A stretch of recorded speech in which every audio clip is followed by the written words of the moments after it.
Karibu sana kwenye video hii. Leo tunazungumzia jambo ambalo wengi hawalizingatii. Mambo unayofanya asubuhi yanayoharibu siku yako kabisa. Unajua jinsi unavyoanza siku yako mara nyingi inaamua jinsi siku nzima itakavyokwenda. Watu wengi hukosea hapa, wanashangaa kwa nini siku yao inaenda vibaya. Kumbe tatizo linaanza asubuhi kabisa. Basi kaa karibu, tusome pamoja mambo haya muhimu unaopaswa kuepuka kila asubuhi kama unataka kuwa na siku yenye mafanikio, amani na ufanisi. Jambo la kwanza ni kuamka na haraka bila mpangilio. Watu wengi wanapoamka wanaamka kwa haraka, wanasahau hata kupumua vizuri. Unatoka kitandani mbio, unaanza kukimbizana na muda. Hii inakupa stress kabla hata kuanza siku. Anza siku yako kwa utulivu, kaa kitandani sekunde 30. Pumua, tafakari, shukuru Mungu, natoa neno chanya. Hiyo inaunda mwelekeo mzuri wa akili yako. Jambo la pili, kushika simu mara baada ya kuamka. Hii ni tabia ya watu wengi sana. Unapoamka unashika simu moja kwa moja, kuangalia WhatsApp, Instagram au TikTok au Facebook, kitu gani kimejiri, kitu gani kipya. Unapoanza siku kwa taarifa, picha au drama za watu wengine, unaruhusu akili yako kuingia kwenye msongamano wa mawazo kabla ya kuanza siku yako mpya. Anza na wewe kwanza. Simu itakuwepo tu, usianze nayo please. Jambo la tatu, kutengeneza kitanda chako.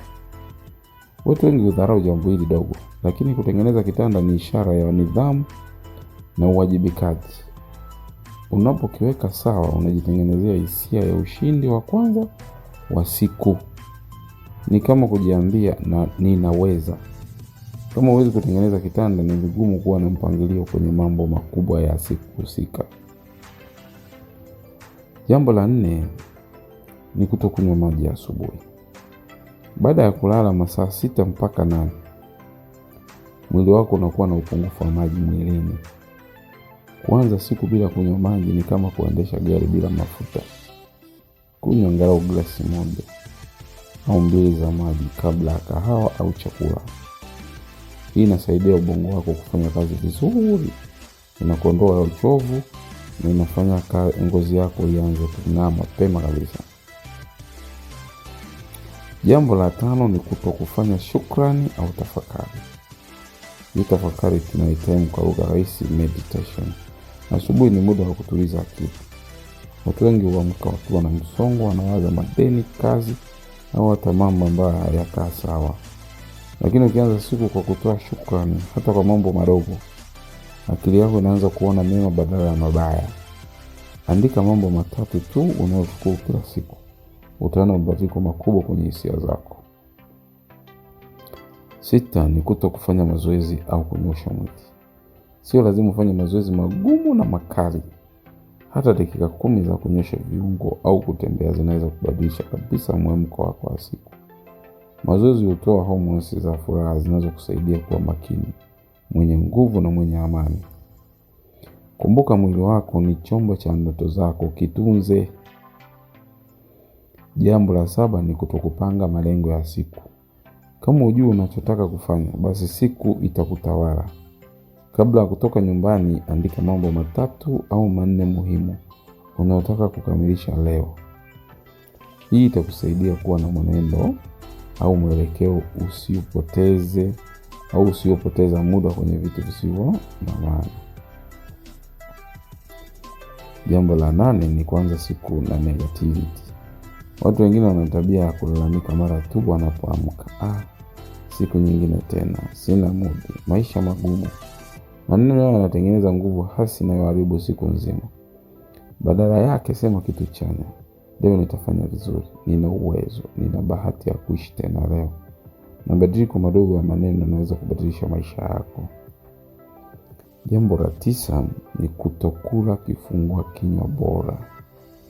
Kama unakula vyakula vibaya asubuhi, kama sukari nyingi, soda au vitu vya haraka, unachosha mwili wako mapema. Kula chakula kinachojenga mwili kama matunda, mayai. Mayai yenyewe ya kienyeji, sio unatwanga mayai yako ya kisasa. Au uji wa asili.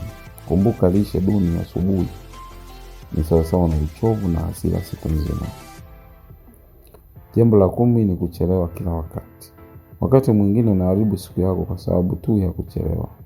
Kuchelewa kunakuletea hofu, pressure na kukosa utulivu.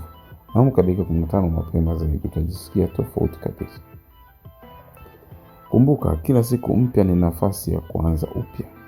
Sio lazima ubadilishe kila kitu mara moja. Anza na jambo moja au mawili kati ya hayo. Kwa muda utagundua maisha yako yanakuwa na utulivu, furaha na matokeo bora zaidi. Kama umependa video hii, like, share na subscribe kwa ajili ya video nyingine za kukujenga kila siku. Asante kwa kutazama na anza siku yako vizuri tena.